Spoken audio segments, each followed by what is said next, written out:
I find that intro so funny all the time because that is so not me. Um, that nice, sweet, slow intro, dun, dun, dun. It's just not me. It has nothing to do with the way that my life goes. So hey everybody, it's Zak Clayton, Community Pay It Forward, Community Dare to Care, and the PAC channels. We are getting really close and we need your help because we're not doing so hot on registrations for the finally 5th annual chili cook-off, toy drive, and poker for pediatrics. It's very simple.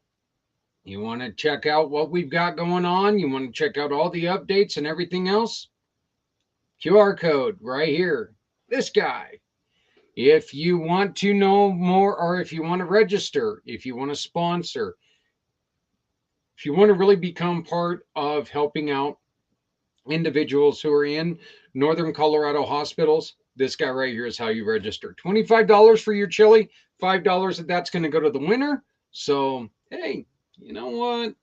Truth is, if you think you got it, put a little skin in the game. $5 goes to the winner. The other $20 is going to go to buying books from people that we have within our program, such as Alistair Banks and her group of the Gratitude Journals. We got Gratitude Journals for kids. We've got it for teens and adults. And we're going to buy some of those books with all the money that comes through. We've also got a wonderful book that we've had for a long time in our community, the Baxter the Bat Dog series. Great friend of the program. Haven't been able to talk to her in a while, but great friend of the program. Silly Shadows by Lindsay Whitlock. Fort Collins author. Beautiful, beautiful family. Just a fun lady to be around. We've got for the adults, Limited Success. You've seen Sabrina Morris on this show many times. We've got these books on hand. If you want to buy one, they're $20. A huge portion of that, $20, goes to the mission of your choice. So just remember that. And then if you sign that book to somebody, just write your name in it and then sign that book over.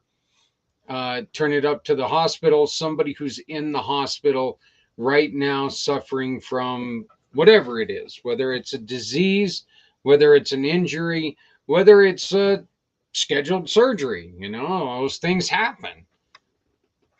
Somebody can wake up, not feel alone, and have a book right there with them. By mid next week on the website, you are going to have bookmarks that you can take and you can copy them off. Anybody who's going to be collecting books for what we're doing can take and they can. My dog's trying to destroy my office. She just loves to do it. So if you have anybody who wants to, or if you want to help us out, you can download some of these bookmarks. What I suggest is trying to find some of that inexpensive lamination, and you can take and laminate them. And there goes my camera again. I'm telling you, this new computer of mine is a beautiful, beautiful thing, but the camera is such a piece of garbage in it now. So, and it's not the camera, it's the problem. So I'm going to try to run one more spot, and then hopefully I'll have a camera here in a minute and we can get on with the show.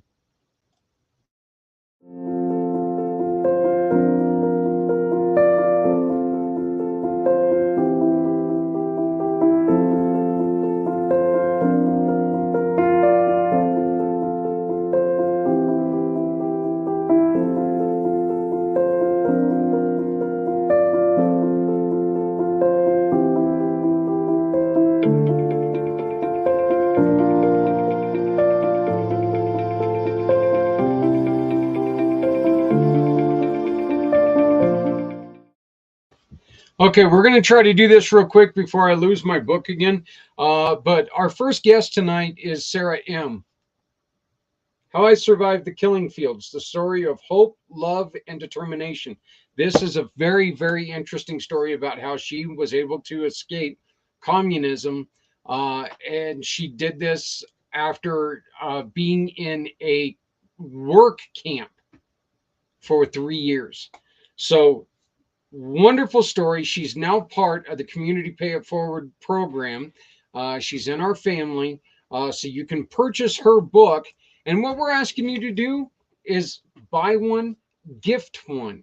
Gift one to the hospital by simply putting your name right right here on the inside cover. Just sign your name on it. Say from the Clayton family, the whatever your family name is, and then write to, and then drop it off at your local hospital. Your there it goes again. Your local hospitals will give these to people who need a little pick me up. Like I said, this is just something that we're trying to get done. We will have bookmarks that will be available for you guys next week. They will be on the website. And all you have to do is scan the QR code over my shoulder right now. Oh, wait, you can't see anything over my shoulder right now, thanks to a goofy, well, I guess I'm blinking in and out, but, is what it is. So here's the interview with Sarah M. My name is Zak Clayton, Community Pay It Forward. I hope you enjoy this video because you know what? There was two of us on it the whole time. At least I think there was. So enjoy this video. Hey, look at that. There I am again. What do you know? So anyway, this QR code right here is where the bookmarks will be. Just download those and put them in a book, or just take and deliver your books. We're not looking for credit for this. We just want to help people who are going through difficult times. So here's my interview with Sarah M., the author of How I Survived the Killing Fields.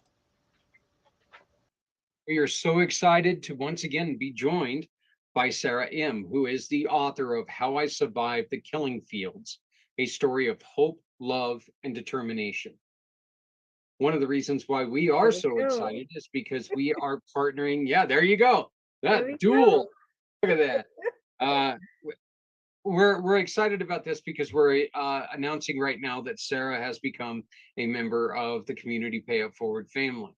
So now every time that you buy one of these books or two of these books, you can give one to somebody else. Just saying. Buy one, gift one. That's Buy one, gift one. That's what we're going with. Buy one, gift one.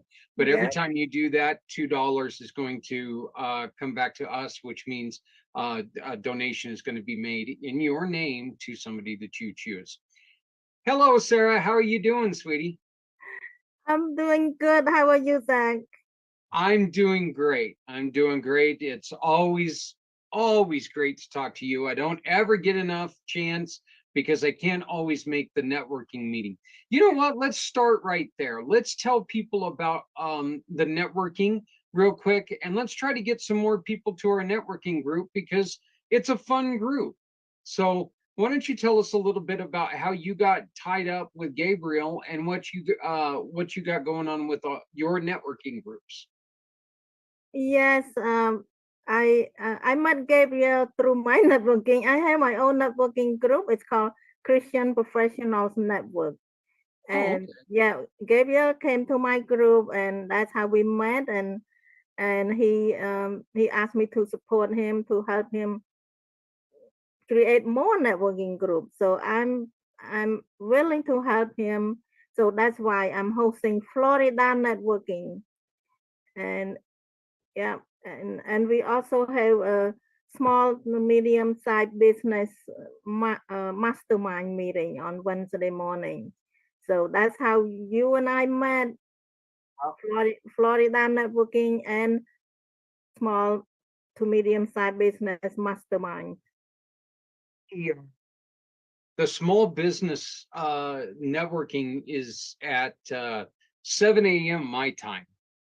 And I remember the first time that the alarm came up and it the reminder, it was 6:30, and I was like going, man, I remember a couple of years ago, I would have been like, what is going on? 6:30 in the morning. What is going on here? But now it's just like going, the day started. So, but yeah, I love, it's a great way to get started in the morning, and we're starting to see more people.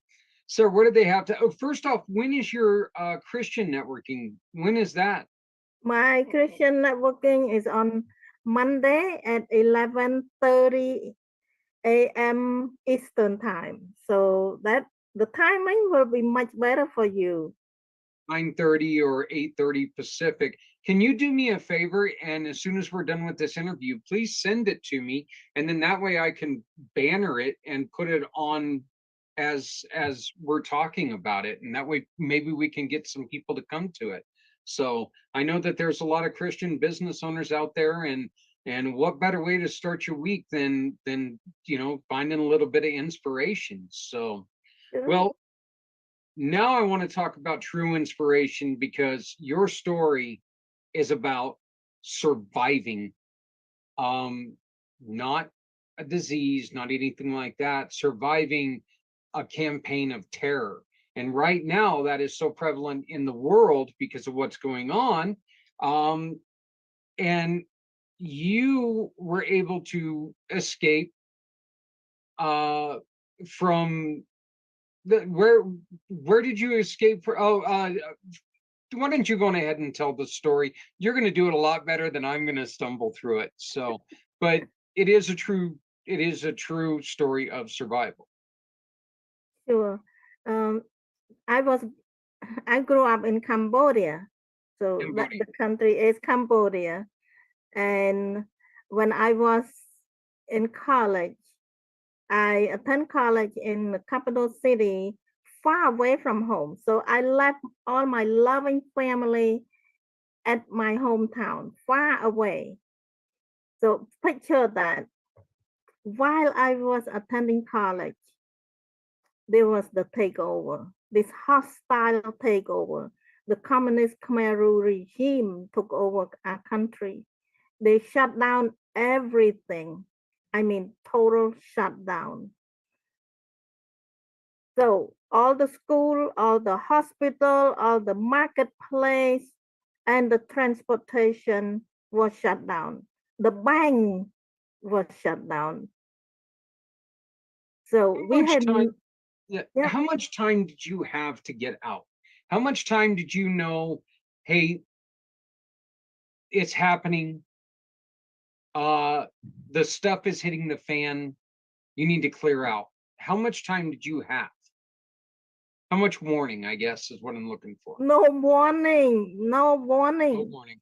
no warning. There is no announcement. There's nothing.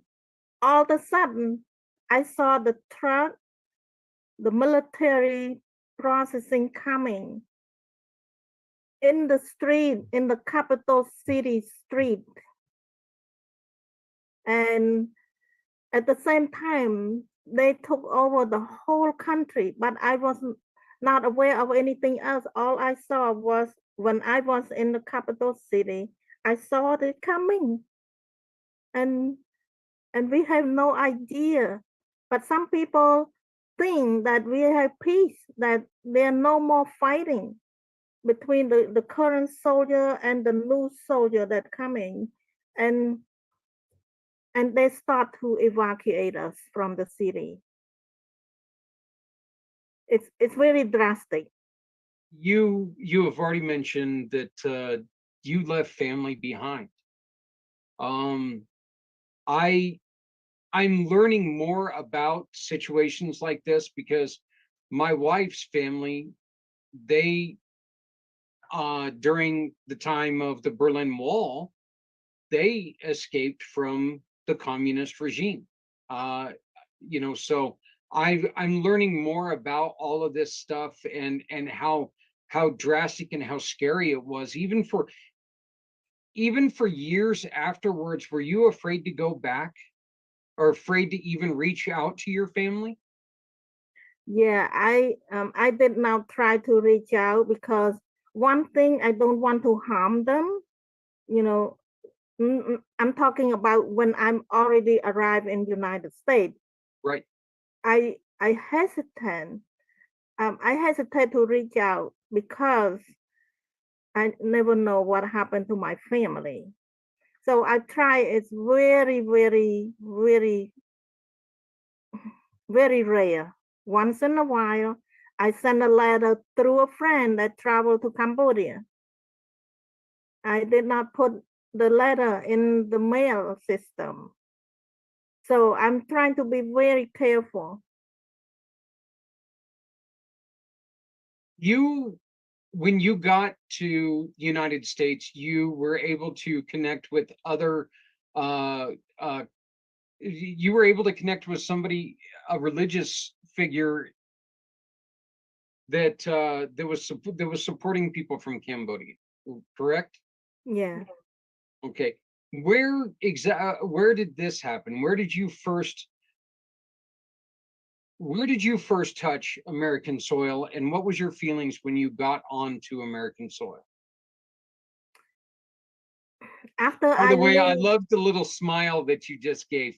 I love that little smile that you just gave. I'm not even sure if you recognize that you did it, but when I asked you that question, there was a little smile, and you could tell that there was like, that you kind of relived that moment for just a second. And I love that. So sorry to thank you. interrupt, but Thank you. Yes. I arrived in United States in 1981.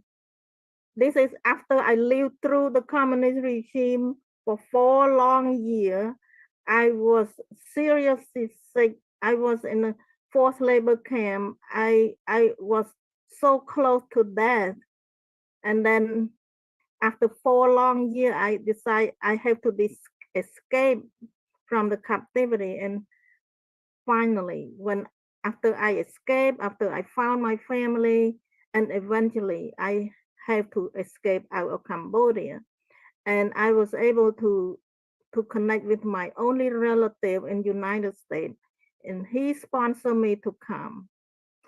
It took me more than a year waiting for the immigration, the paperwork to approve. So finally, I was approved to come.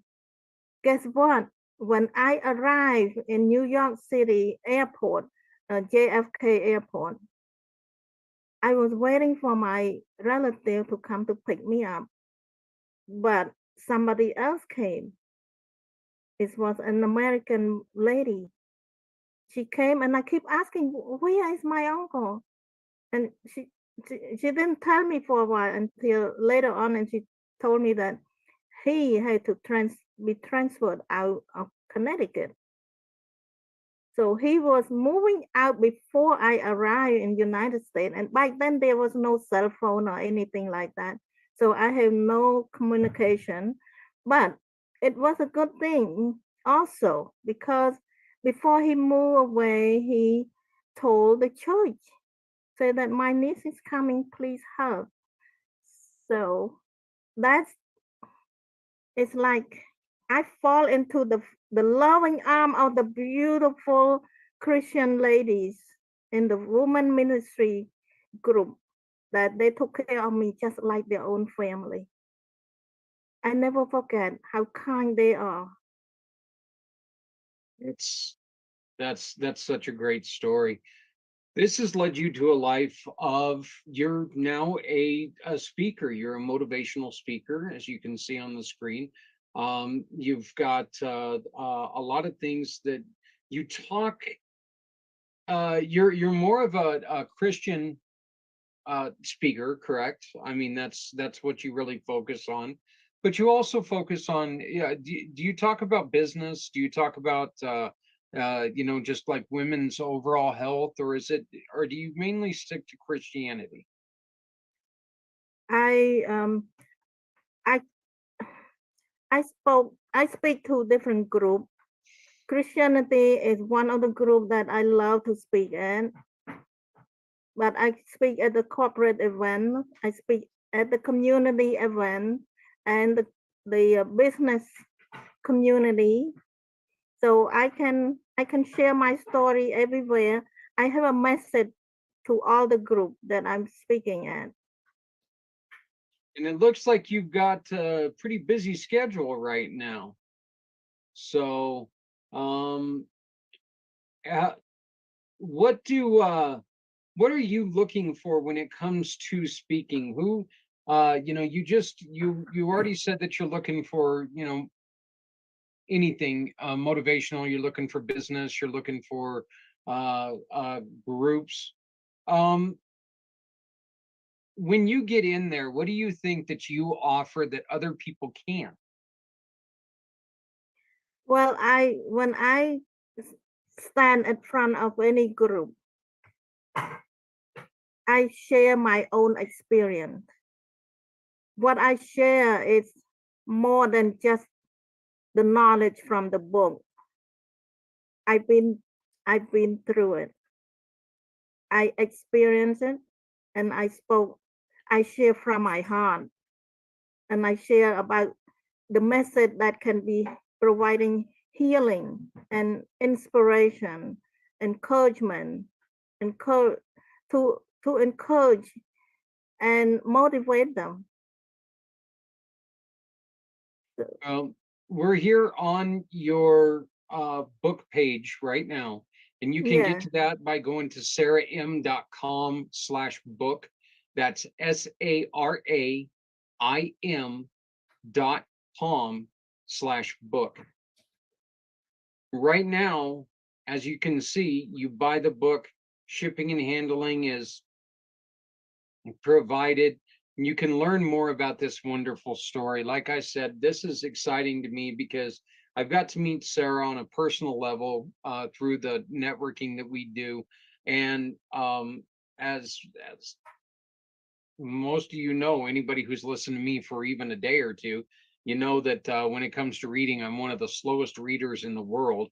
I'm a guy who takes about 3 weeks to read a comic book, just because words. Oy. So, and now I'm contemplating on writing a paper slash book. This could be fun. This could be really fun. So, but we are so excited to have Sarah in the Community Pay It Forward program with her book, How I Survived the Killing Fields, a story of hope, love, and determination. Once again, you can get that on Sarah M. SARAIM.com/book. Sarah, there's a lot of people who right now are uh, in a similar situation that you went through. What what would be a word of advice that you would give them if they could hear you right now? Well, I have many advice, but the most important thing is hold on to your hope. Never, never, ever give up hope. Because once you give up hope, will be never be any more hope. So hold on to your hope and especially have love in your heart. So Well, when you have love in your heart and with a hope in your mind, you can conquer anything. uh, that is so fantastic. I'm so excited to have you in the Community Pay It Forward program. I want to welcome you to our family. We're so excited. And please do remember we do have our buy one, gift one program that's going on right now.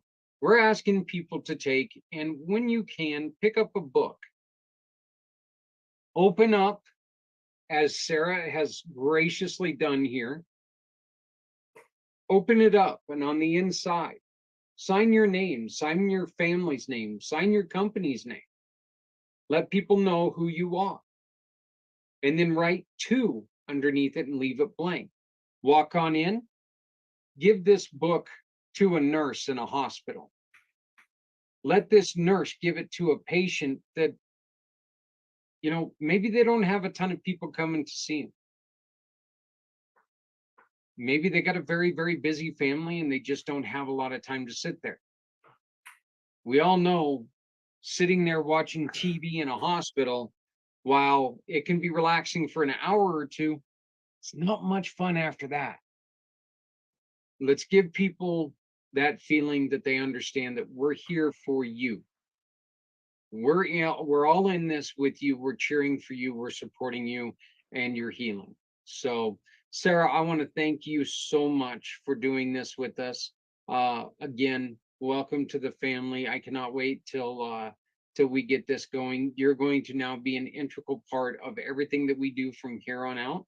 We're going to be talking about this and hopefully getting you some speaking engagements with the people in that are in our family of customers looking for motivational speakers and books. So, do you have any thoughts about maybe writing a secondary book about what life has been since? I thought about it, but it might be a while before I write that book. I have a lot of idea for my next book, but I just want to get this first book into many hands as possible because I know it helped them. It helped lift their spirit up. It helped them give them a positive perspective on life, uh, a new way, a new perspective on their thinking, on their life.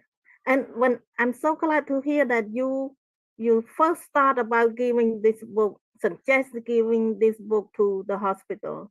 One one of the testimony coming from my reader is the mother of my friend. She's in her 70s and she struggled with a chronic disease.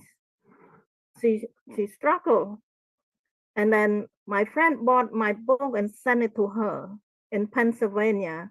And after she finished the book and she texted my friend, she said, now, after I read Sarah's story, I feel I can go on.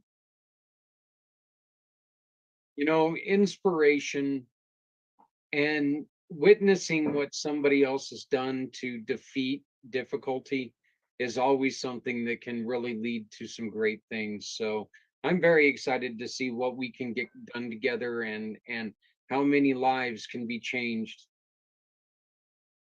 just by sharing your story. So, once again, we've been joined by Sarah M. How I Survived the Killing Fields, a story of hope, love, and determination. You can pick this up by going to sarahim.com/book, or, and hopefully we're going to have it done by the time this comes out, but it'll be a day or two. You can go to communitypayupforward.us/books, and you'll be able to find it there. And every time that you make a purchase, remember, a portion of your purchase is going to go to the cause of your choice. So not only is this book going to help inspire you, it can help and inspire a patient in a hospital, or maybe even somebody. Buy one, gift one. So thank you, Sarah, for joining us today. I appreciate it very much. And again, welcome to the family. Thank you, Zach. I'm excited. I'm looking forward to work to support you in your amazing project, and you have a big heart to help other people. So that's what we are all about. It's we are not alone. We reach out to people that need help the most. That's So right. Well, thank you, my dear. I appreciate it. Once again, that's Sarah M, SARAIM.com. Please go check it out. If you're looking for somebody to inspire, if you're looking for somebody to show hope, Sarah can either join you personally or do it online. She is open to whatever you need. So check her out, sarahim.com. Thank you, my dear. We'll talk to you soon. Okay. Thank you, Zach.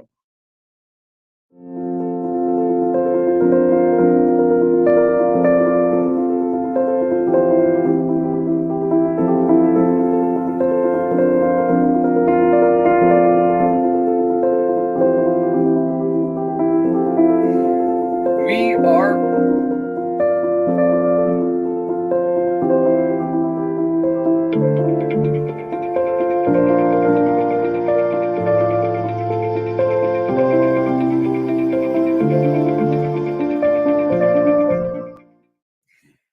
We are back today with a brand new friend of mine. We just met late last week, right, Brian? Something like that, yeah. Okay. Within the last couple of weeks. Yeah. So Brian Lovegrove, Brian Lovegrove coaching. Easy for me to say. You know. I did that all in one take too. Isn't that impressive? So Woohoo. yeah. So Brian, you have a different when you and I first started talking and I started asking you the questions about what you're doing, what you want to focus on, and where you wanted to go with it, you said something that really fascinated me because when you ask somebody like what they want to focus on when you're coaching someone, a lot of times you're going to hear a specific, I want to focus on their business or something like that. Yours was not that answer. Yours was, well, I want to focus on the all around being right. What's really why is your answer so much different than a lot of other people's? My focus is on when I'm working with someone is to working through the whole person, because each aspect of our lives are interdependent. If the relationship at home is in the toilet, is that going to affect your performance at the business or at the job? Oh, yeah. And if you're struggling financially, is that going to affect the relationship at home? Yes, it is. And if you're ignoring your health and you're not allowing it to, if you're not taking care of your health, is that going to show up later on? Because that's unfortunately one of the things that we have a tendency to neglect. It's going to show up and say, excuse me, hello. Now you're not able to work, whether you've had the heart attack or whatever event has happened that is preventing you from doing the things you want to do, and so we have to be able to take care of the whole person through that process. And in my years of coaching, when I primarily been focusing with small business owners, entrepreneurs, and professionals, and we're focusing on helping them produce the next level of results they want in their life. And so we are spending a lot of time talking about their performance on the job. And one of my clients that I remember, she texted me and said, hey, my brother-in-law just passed away 2 days before, and I need to cancel. And I was like, okay, fine, no big deal. But when she tried to cancel the next week, I says, let's get on the phone. Let's talk through this. And I did a session on grief counseling, or really grief coaching, and how to make the most of that situation and make the most of that through that process. And so we were able to have a significant impact on her and how she was seeing things. Because really, that's one of the big things that we need to remember is the fact that we get to decide what things mean, not just what society says things mean. Okay. What is number one? What's the first thing that you ask somebody when they come in? We sit down. I usually do a free discoveries with somebody because, again, coaching is a high trust relationship. People need to get to know me a little bit, understand how I work and what my process is. And we usually start with a discovery session. We talk about where you are and where you want to go. And then based upon that process, we are then able to discuss how can we help you get there, usually faster, easier, with a lot less wasted time and effort. And if you've got somebody who's in, let's just say it's somebody who's in the beginning stages of trying to build a business and they're going through a what you were talking about, a relationship that is just um, in shambles, and they're coming to you going, you know what? I know what I'm doing. I know how to do this, but I can't get out of my own way because of this situation. What would be a good starting point for them, or what would be the advice that you give them? Each person is different. Everybody's got a different spot on their journey that they're taking. So that's really hard for me to give specific advice to. But where we would start is, what do you want? What is your ultimate outcome through this process? There's a lot of people out there that are out there busting their butts, working their asses off, trying to start a business or to pursue a passion. And in doing so, they're doing it so that they can have the time freedom to enjoy the family and to be able to fund the family experience. But in pursuing that goal, they spend so much time. Oh, I have to go build this business, and I spend all this time and energy in this process. And I mean, how many small business owners do you know that have ended up going through a divorce because of building a business? And so there is a balance there between pursuing our goals and our objectives in the business and financial realm. Is it worth going down that road if it's going to cost you those key relationships in your life? When you're in a situation like that, is that where you find a lot of people who become workaholics, not just because they're trying so hard to build the business, but it also becomes just a way of life because you're trying to avoid other things? It can be. That is definitely an excuse that we see where people have neglected that relationship for a long time, and it's easier to avoid the fights because going home or even spending time with that person, going home. Ideally, I mean, if you stop to think about it, if you want what would a quality partnership look like between you and your significant other? Ideally, you'd want to be rushing home to them after a day's work, right?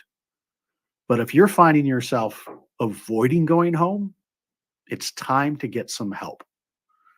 Because at that point, you have made, you're avoiding the uncomfortable situation and challenges that are waiting for you when you get there. And basically, so many times we don't address the issue that's in front of us. And because we don't address it, and we think, oh, well, if I just don't go there, it'll eventually work itself out. I'm sorry, but how is that supposed to happen? You have to actually sit down and have those conversations. You have to make sure if you're still on the same page. You were at one point in your relationship. And there's times when it's like, you know what? This relationship isn't working for you. Yeah. And then it may be time for you to sit down and make the decision on whether or not this is where you want to go long term. And there's reasons for going down that road, but a lot of times, a lot of time and energy has been put into that relationship. And if we just make some subtle shifts and we change the way we're seeing things and we make a commitment to that relationship, things can be turned around. Okay. Are there ever situations when, and I'm not just saying, bad relationship here, but are there ever times when you look at somebody and say, you know what, maybe this is not the perfect time in your life to be starting this business? Yes, one of the things that I rarely do is I rarely tell people advice. That's not my role. My role as a Right. coach is to ask questions. And it's like I'm kind of a sounding board, and sometimes I play devil's advocate. And it says, okay, what does it take to get through there? And we go through the process of like, okay, you want to go do X. Versus like, okay, what are the requirements in order for you to get to X? And we go through this process. And so if you want to, so it's like, I want to make $1 million a year.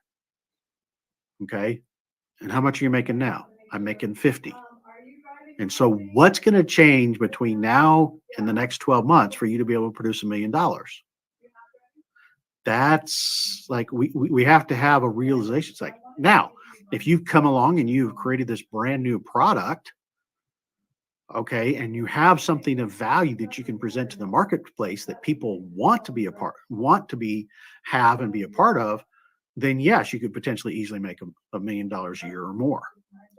But if you're going to continue to do the same thing that you've been doing before, that is like planting corn and expecting bananas. I really do. I like that. I like that comparison. That's pretty cool. Planting corn and expecting bananas. That's pretty great. I like that. So, you have 5 keys to success. Yes. Can you give us those? The 5 keys. Well, the first one is clarity. But before I dive into them, I want to talk about how I came up with them. Because see, I got introduced to personal and professional development when I was in junior high and high school. Because my father was a commercial real estate broker and he would pull out these tape series from work. And of course, this was back before the iPod, the noise canceling headphones, and that great wonderful device that many of us grew up with, the Sony Walkman. I got stuck listening to whatever he put into the tape deck. And I got introduced to guys like Earl Nightingale, Jim Rohn, and Zig Ziglar. And some of your listeners might not remember them, but when I was 17, I went and bought my first tape series by Tony Robbins. And I fell in love with Tony and loved his programs. In fact, I got the opportunity to help promote and put on his seminars for a while for one of his franchises. And when I hit a crossroads in 2014, and I said, what do I want to do for the rest of my life? I came back to the coaching and training things that I had been doing before. And in that process, it's like, well, what do I want to teach? What do I want to convey to people? And so I kind of spent some time going back through my decades of personal and professional development and listening to a lot of stuff, because there's tons and tons of self-improvement books and tapes and programs that you can sign up for. But the biggest challenge we run into is the fact that there's a lack of follow-through. We struggle to apply and integrate those ideas and concepts that we've, quote, learned, but we don't apply and use. And so that's why they say, information is potential power. The application and use of that is true power. And so I came up with the 5 keys based upon looking back through all of those programs that I went through, and I boiled it down to the 5 keys that I saw that was mandatory in order for somebody to be successful. And the first key was clarity. You got to know what you want and where you want to go, but you also got to know where you are. And through that process, and then you also know how am I going to get there? There's several key things that fall under clarity and clarity of vision. And there's several things that we can, I can go through a litany of them, which we don't have time for. So I'll give you the brief framework. So without clarity, you don't know where you're going.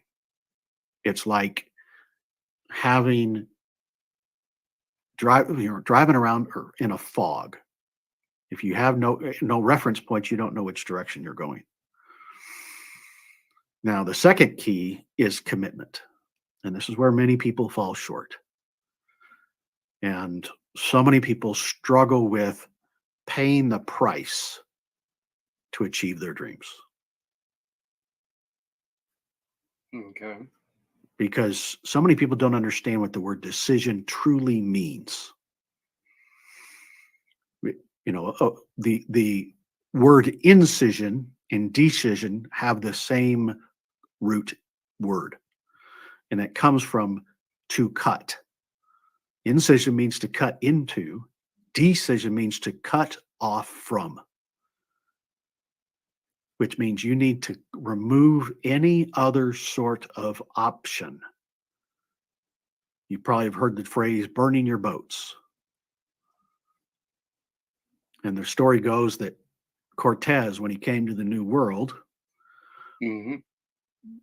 unloaded his men, he unloaded his boats, and the next after they'd done that, they had a big celebration dinner, and then everybody went to bed.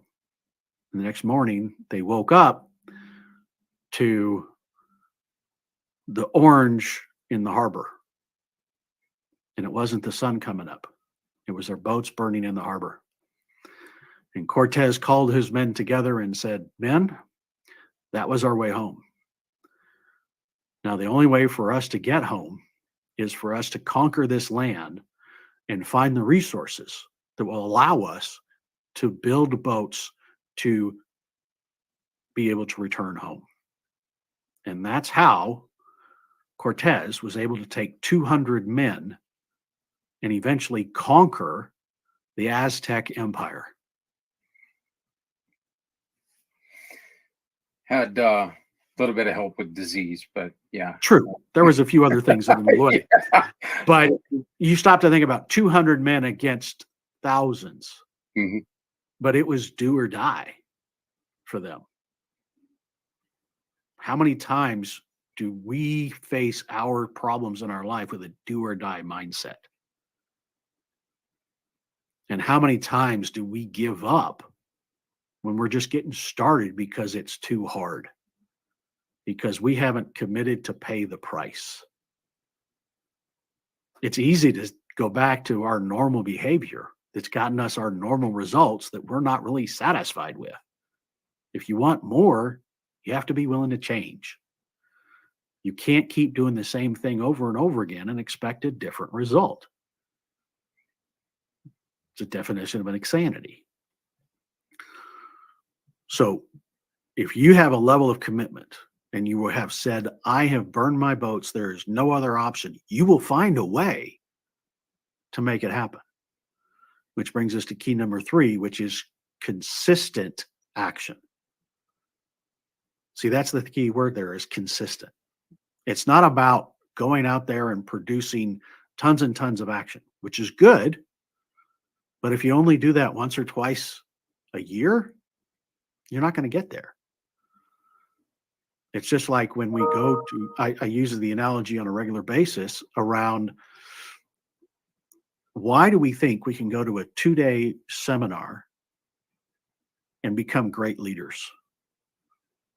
When we go to the gym, would we go to the gym for 2 days, 8 hours, 2 8-hour sessions, and then expect to be fit and buff for the rest of our lives? Of course not. So why do we think going to that 2-day seminar is going to make us a great leader? It's going to expose us to the ideas that are going to help us become great leaders. But it's only through the application and implementation of those ideas that we will become great leaders. And so you have to consistently take the action on a regular basis, and that's how we develop habits. That's one of the reasons why so many people struggle, is the fact that they start and stop, start and stop, start and stop. That was a big problem I had. Which brings us to key number 4, which is accountability. Most people struggle because they don't have the accountability they need in order to get them to where they want to go. And that's one thing about having a coach, is the fact that they can hold you accountable for getting there. Now, there's a lot of times where we think we go to people that we go looking for accountability, and we go looking in the wrong places. Because a lot of times we go to family or friends, maybe even a spouse. Those are some of the bigger challenges, because they value the relationship more than they value holding you accountable to your growth. And that's why having somebody like me, who's the only agenda item that I bring to the table, is your growth. And accountability done the right way is extremely powerful. And then key number 5 is constant growth. We're either growing or we're dying. There is no middle ground. And everything we want of value is uphill. And I'm regularly talking about helping people close their performance gap. The difference between what we know and could do and what we consistently do. And when I ask the question, do you know what your gap is filled with? I usually get a lot of blank stares. Because they're like, I don't know what's in my gap. Well, guess what? I can tell you what's in your gap. Because rarely is it a skill set issue that's holding you back from performing at the level you want to. And that's a small piece of that.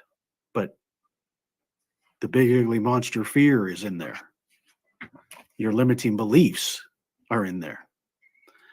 And your lack of commitment to making it happen and your muscle of discipline hasn't been developed enough to help you get there. And so we help people close that gap. And it starts with where you are. And so we just help people move forward through that process. And we focus on helping you grow into the person who can produce the results you want in your life. And those are the 5 keys: clarity, commitment, constant action, accountability, and consistent action and accountability and constant growth. You sent me a worksheet a little bit, and that's kind of, I'm using it as a cheat sheet, to be honest with you. And it's one of the things that I love. This, the next little thing here is growing your business without doing more work. What's the message that you're trying to get through there? I mean, it seems apparent, but it's as a business owner, I look at that and go, oh, okay, does Tinkerbell going to come popping out of the corner? What's going to happen there? How's that happen? Yes. How do you, and again, it's one of the things that we regularly help people with is shifting from being the operator in the business to being the owner in their business.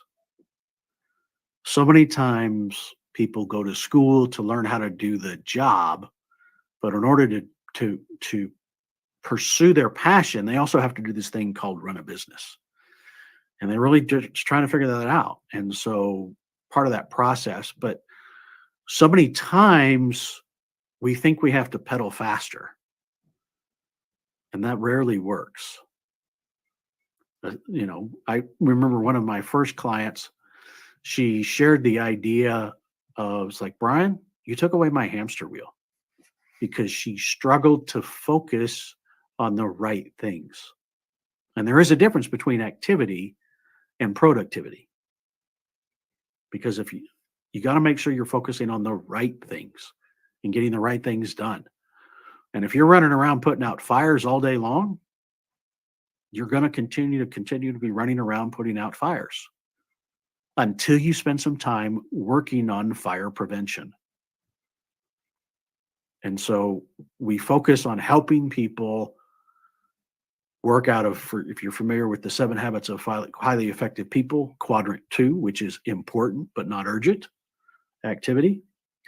But it's also around making sure that you're focusing your time and energy as a business owner in your sweet spot and delegating the rest. So many times we feel like we have to do it by ourselves. Success and business is a team sport. You need to find and develop the team in order to help you scale to the next level. But you can't do that without the processes and systems in place to be able to convey your message, your vision, and become a leader through that process. And that's, again, sometimes challenging for people to make that shift. And going from operator to leader requires a different mindset and a different skill set. And that's something that we very much on a regular basis are helping people with. People can find that information if they just go to your website, or do they need to send you an email and get that little pamphlet to look at? The Brian Lovegrove coaching, there's a lot of different things are out there. You can see the different activities that we've got, the different experiences. Really what I encourage people to do is, if I piqued your interest and you want to learn more, check me out on my website, but also let's sit down and have a conversation. Because that's Okay. one of the things that I do is I help people move forward. I help start with where you are and where you want to go. In fact, I had a client just the other day email and says, hey, the tools you've given me are great and awesome, but I feel like there's so much more I could be doing. And I says, yes, there are more you can be doing, but I'm not going to give you those things until you're ready for them. Because you have to be, again, I want you to develop this muscle first. Okay. You don't go just because you've gone out and you learned how to kayak in a lake doesn't mean you're ready to go take on class 4 and 5 rapids. Yeah, that's true. You have a free workshop coming up on November 16th, starting at 11 a.m. and it's called "Time Management is a Myth." And we've only got a few more minutes here, but one example of a mistake made quite often was made prior to us starting the recording when I said I need to make time. Yes. Yes. And I was like, okay. And I asked you, how can you make time? And when somebody says, well, I need to make time, or I need to find the time, or whatever it is, we use language around time. But and the reason why I say time management is a myth is because I like to ask the question. I start off with this is like, hey, what can you do to time? Because management is the control of something. Okay. And time management basically applies that you're going to control time. But we can't do anything to time. Time is out of our control. Time just occurs. What we're really focusing on are your priorities and how you use the time you're given, and how to make sure that the time that you've got every 24 hours in a day, everybody has a full calendar. Whether you know it or not, you spend at every minute of every day. It's up to you to decide how you use that time. And that is the management of your priorities. And that's really what we talk about. The one thing that I'll get kind of a bit of a teaser in there is I'm going to teach a strategy in that class that earned the man that taught it to a gentleman by the name of Charles Schwab in 1918. He taught it to Charles Schwab and his team, and Charles Schwab paid the man $25,000 in 1918. That would be like Jeff Bezos writing me a check for $500,000 today. And if your people would love to learn that strategy, which I think would be valuable, don't you think? Oh, I'd imagine. Yeah. So if you want to learn that strategy, you can go and register for that for free. There's a button on my website that says that you can register for that website or register for that class. Again, it is done via Zoom. It's at 11 a.m. It's far enough advance. You can schedule it on your calendar and make sure you can attend. Once again, that's November 16th at 11 a.m. And that is 11 a.m. Mountain Time. Correct. 11 a.m. Mountain Time. Okay. And then you have another event coming up on January 7th and 8th? Yes. This is actually kind of an offshoot of the Incredible Results program that I have. If you want to learn more about that, you got to go check out the website. But so many people struggle with New Year's resolutions. In fact, it's kind of a standing joke about New Year's resolutions. But we talked about the word decision means to cut off from. Resolutions comes from being resolved, which again, part of that to me, that has even a deeper meaning than making a decision.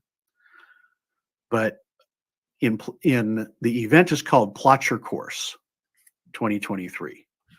And in that course, it's a 2-day workshop where I'm not just teaching you how to set goals, but I'm guiding you through a very powerful goal setting process where you not only identify what your goals are, very clear, very specific, and measurable goals, but we also talk about your game plan. How are you going to make that a reality? What are the steps you need to take What's the milestones along that journey?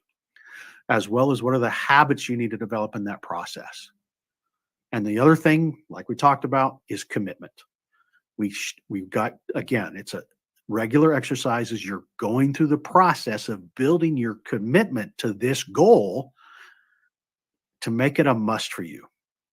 There's a lot of things that we should do.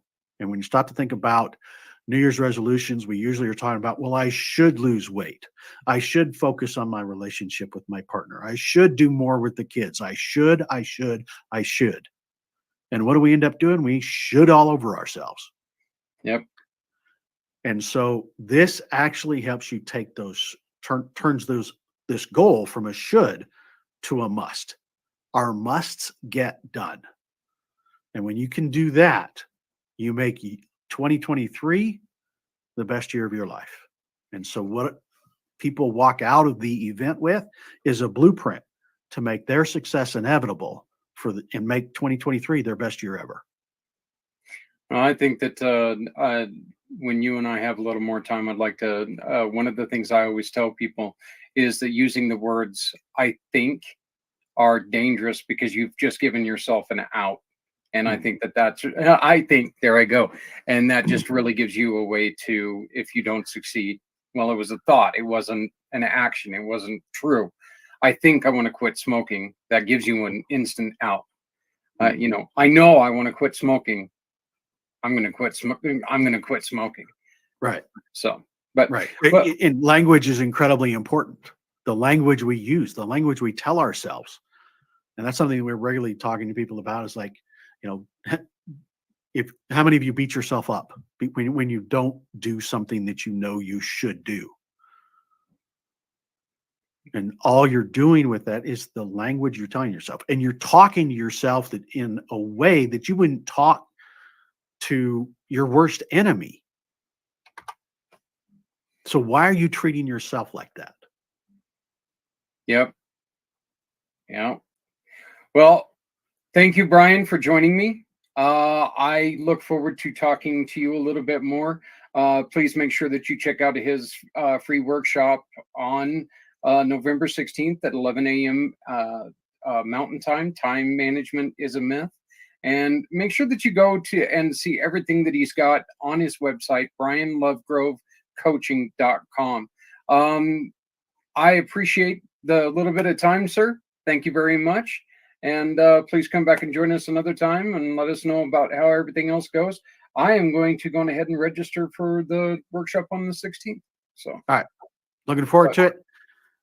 As always, have a great day and pursue excellence. All right. Well, thank you, my friend. I do appreciate it.